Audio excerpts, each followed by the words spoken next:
మంగళమూర్తి గారిని మన ఇంటికి ఆహ్వానించరాదా అని. అమ్మో అదంతా అలువైన కార్యం మాత్రం కాదు. ఎందుచేత? అతను మహాపండితుడు, వ్యాసుని కంటేనా, బహునీతివంతుడు, నారాయణుడి కంటేనా, పరమనైష్ఠికుడు, విశ్వామిత్ర మహర్షి కంటేనా, పరశ్రీ పరం ఋష్య శృంగుని కంటేనా, ఎందుకంటే ఇలాగ బేరములు జింతులు తారసింధు పరకే ఈ మగవారు జింతులు జింతులు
సరే గాని నా మిత్రుడి దగ్గర నుంచి డబ్బు తీసుకొని వస్తాను. మరి ఎవరికి ఇస్తావు? ఎవరికి ఇచ్చేది? ఎవరికి ఇస్తావు? అతను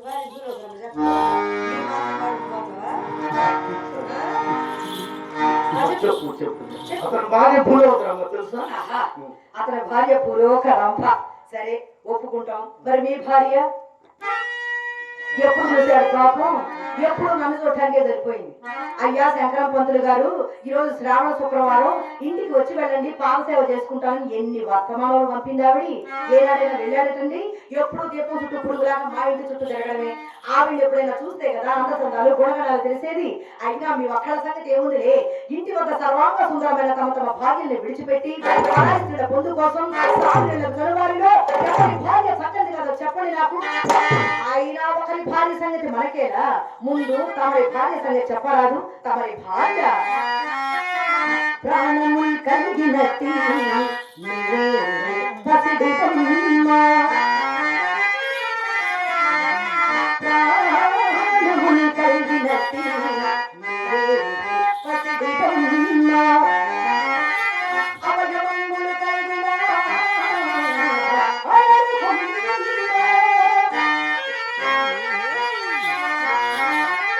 అట్టి భాగ్యము విడిచిపెట్టుకో, అట్టి భాగ్యము విడిచిపెట్టుకో.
మరి ఉమ్.